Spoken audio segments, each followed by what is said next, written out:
What is going on, everybody, and welcome back into the studio. Now today in the studio we're continuing with the Niffler diorama. Yes, that's a magical beast from the wizarding world of Harry Potter and the magical beast. Today we are going to be working to add a little bit more shine and a little bit more gold to the overall Niffler's nest or diorama base. Now we already have the rock formation, we have a little bit of moss on it, we've already got it painted to perfection, and I've also got all of the painting done on the Niffler except for an eye, a little bit of glazing here and there, and some highlights. However, we need a little bit of coinage for the Niffler, and that means that we're going to need to sculpt some galleons. Now, I've thought about how I would like to create this, and technically speaking, between me and you, I've already actually created them, and I'm recording this after the fact.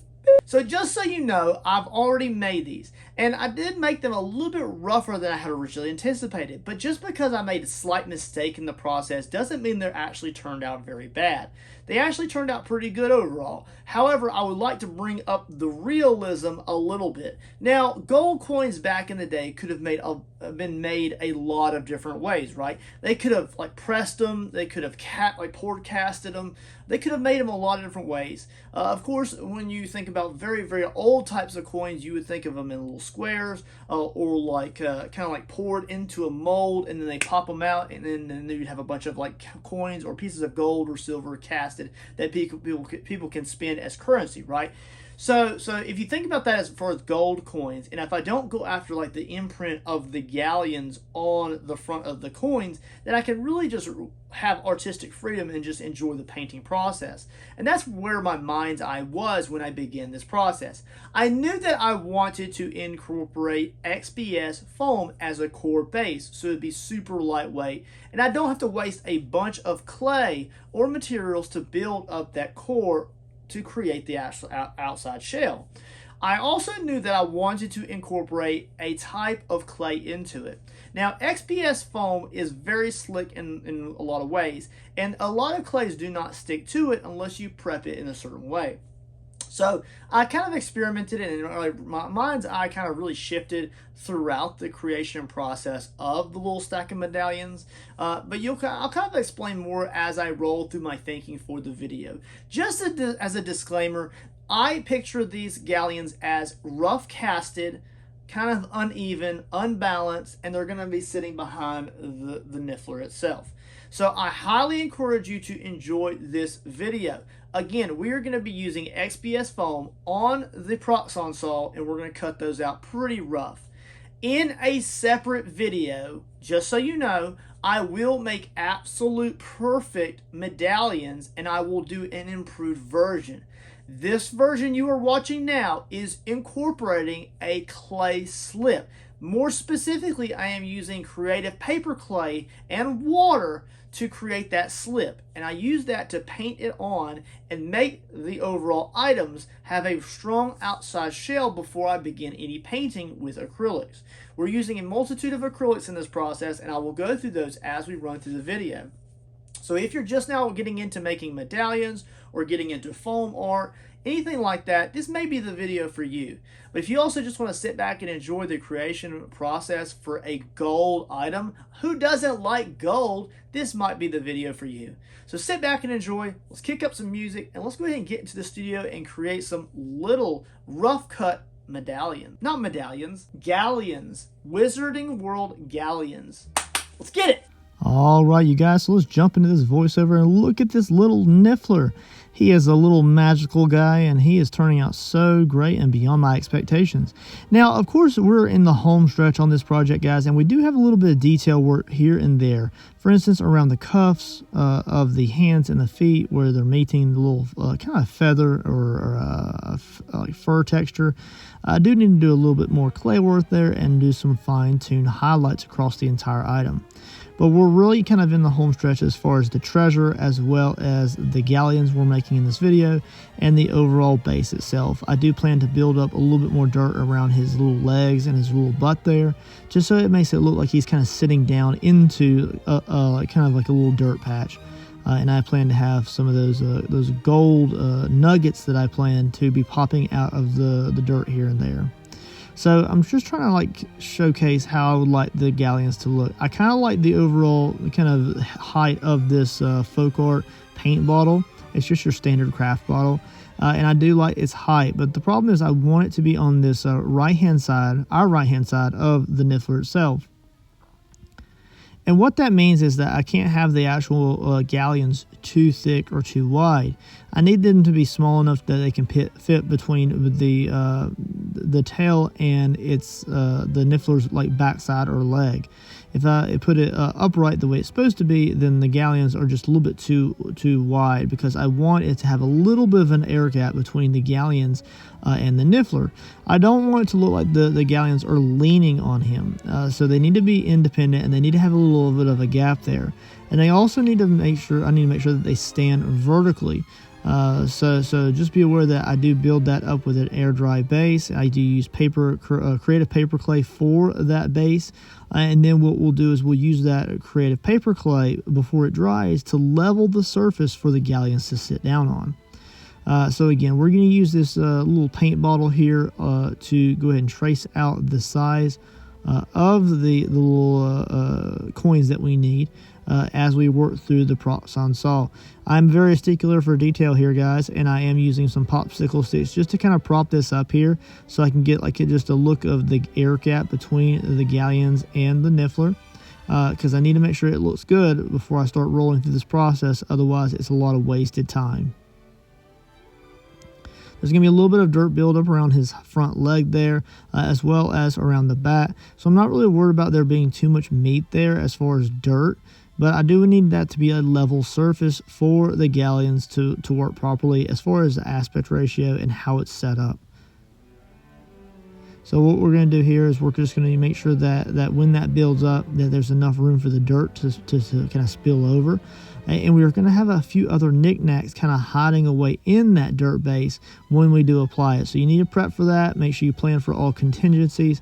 Even if you decide not to put some pearls or some gems or something else into it, you need to kind of plan for that just in case you decide to. You can always fill it in later with dirt if you don't want to use those holes that you sculpt in. So what we're doing here is I'm actually using the cap to the paint bottle here, just because it's a slightly smaller gauge, and we're going to use that as the rough cut for the size of these coins.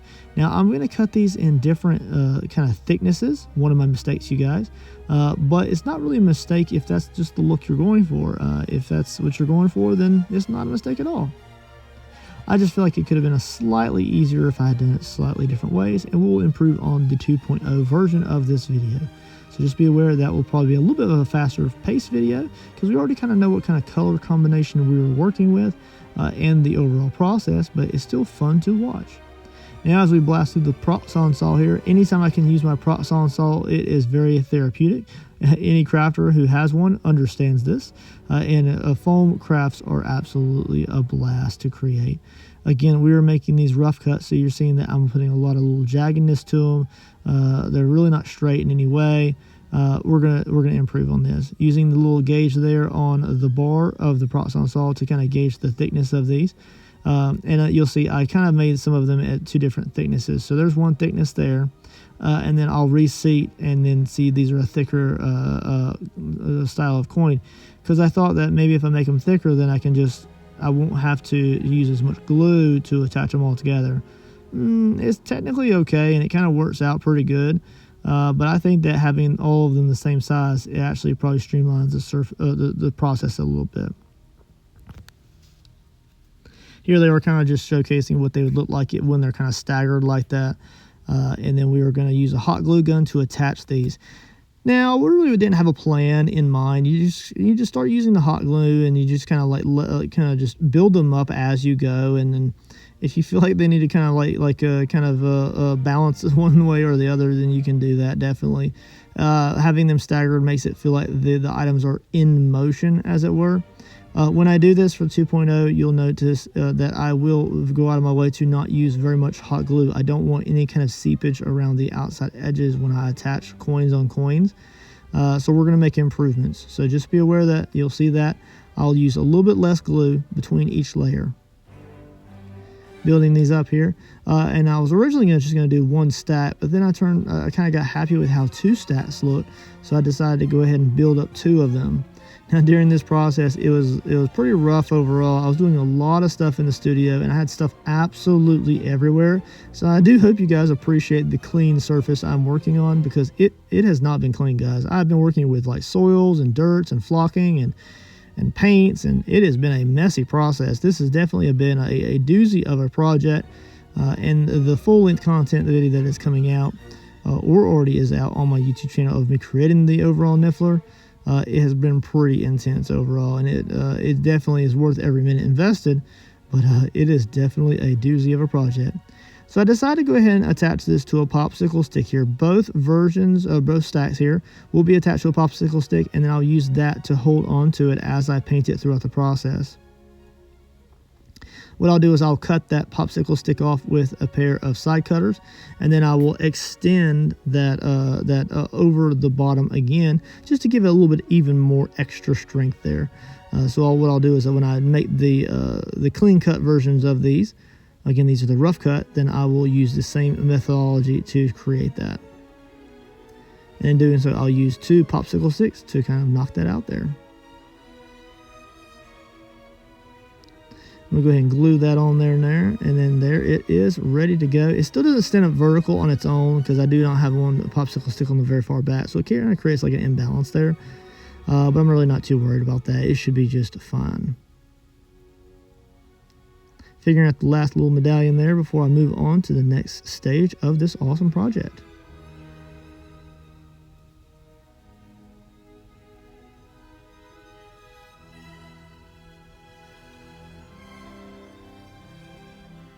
So there you are, guys. There you can see we've got it kind of created out. Now what we're going to do is here, I was originally going to put it on another XPS base, but I decided to use just some creative paper clay there, just to go ahead and attach that to the aluminum foil. And just the suction of the 2 popsicle sticks and the base onto the aluminum foil keeps that from shifting or moving around too much. I do have to hold it with my finger at the very top sometimes when I'm working through the process, but I do use a skewer at some point along the way to attach or shoot it down through the tall stack to keep that kind of vertical and kind of just a little bit of a better build. So just be aware that I do shove like a wooden spike or dowel into those to keep them vertical. So now what I'm doing here is I've actually created a creative paper clay and a water slip. Now I mentioned this earlier in the video in the intro. And what I'm doing here is I've created this slip out of the 2 items. Again, creative paper clay as well as water, and you can create that in different consistencies, and I'm using this as almost like a mortar to shell the outside of the overall stack that we've created.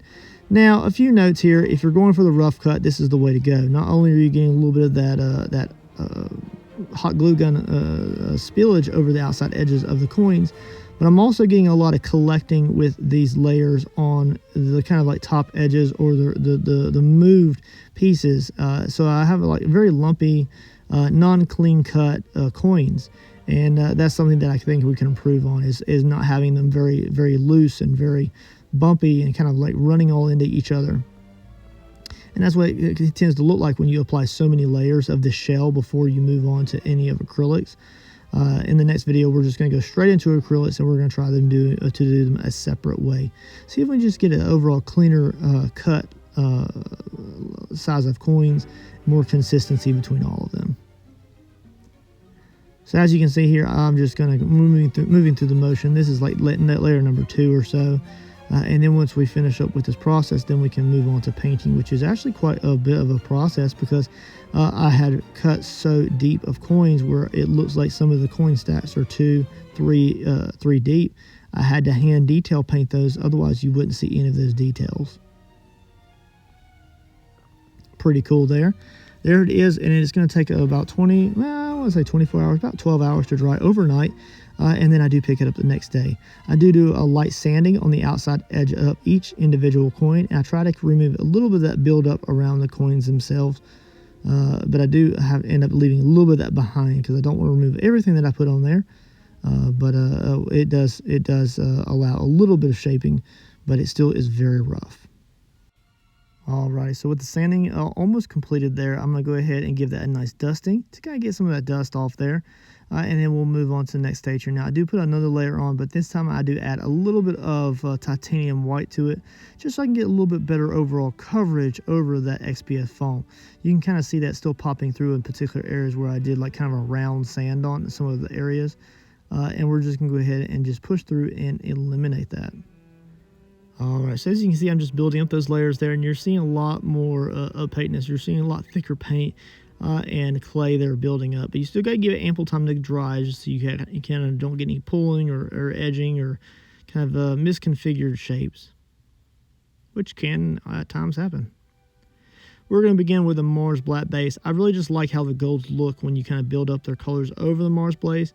But if you were to use white in some ways, or to incorporate white into some of the base coats, then it does change the overall brightness of the gold and the bronze. So I will be making a individual video here soon on just specifically just painting gold. That's all we're going to be doing. And although I had probably intended that video to be for this overall series, I ended up just not needing that much gold of different varieties, just because we're going to kind of keep the overall treasure hoard that the Niffler is creating just kind of more so basic. But in this situation, for instance, what I'm using now is the bronze.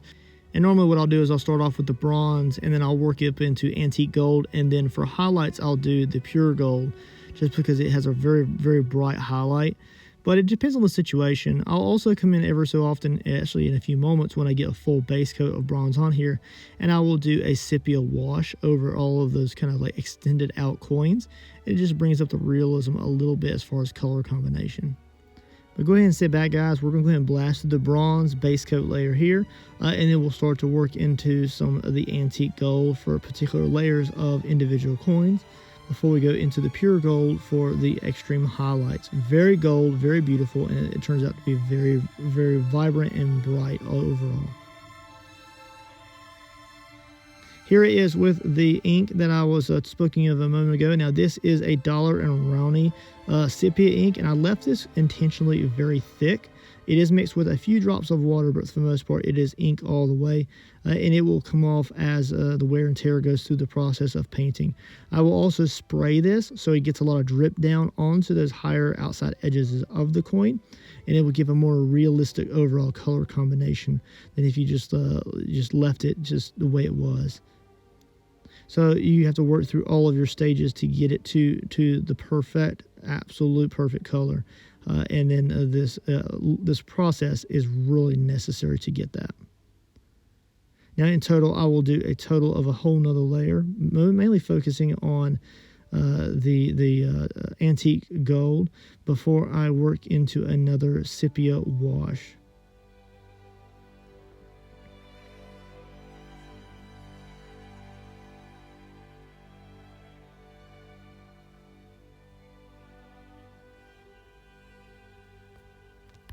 And as you can see, as I work through the washes there, I'll immediately go in with the antique gold, and I'll start to kind of paint in particular areas of highlight.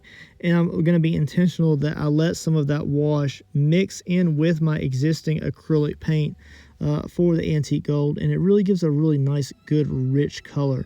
So as you can see, some of that wash did not survive, but it does have shadows of recessed color behind some of these layers. And you're able to really pick up on that depending on how close you are to the item itself. And what I'll do here now is I will detail particular areas, some high spots around the outside edges of the coins. And this is just more so of just a tedious process. So what I'll do is I'll rotate the base around, and as I do so, I'll kind of apply different color combinations to the gold units themselves. So for instance, some I will use a little bit of that burnt umber in. I will also introduce that into some of the bronze as well, just to give even a darker bronze than the original. And as you can see, it's creating striping on the actual what should be the golden galleon layers. So it's applying a lot of detail without having to work really hard to do so. So sit back and enjoy this, guys. It's more so just small detail painting. Enjoy the process, and we'll catch you back here in a minute.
Look at that, guys.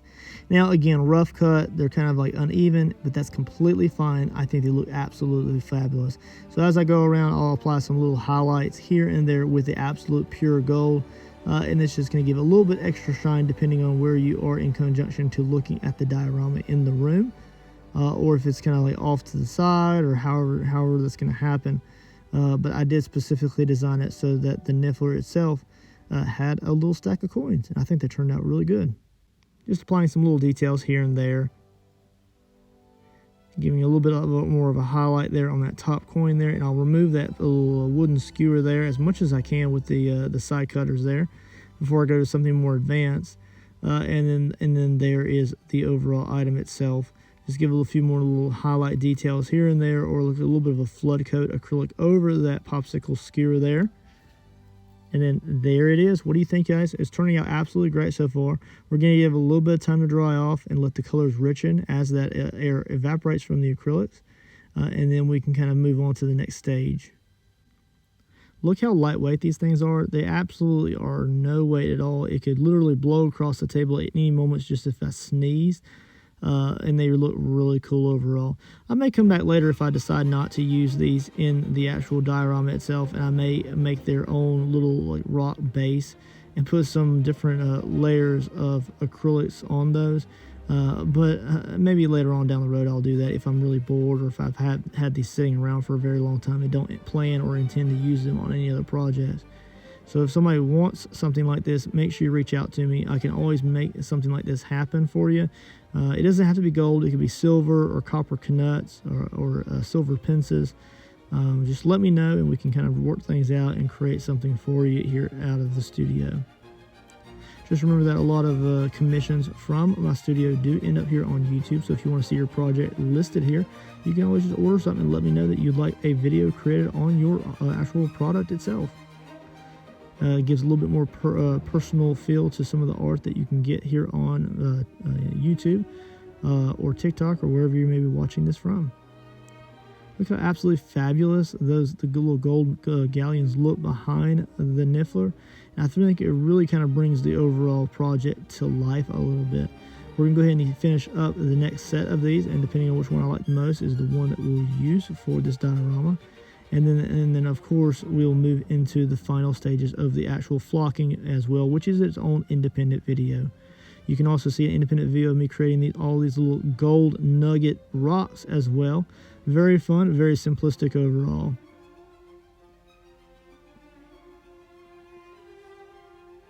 I still love how the rock base turned out, and I think it looks really cool in general.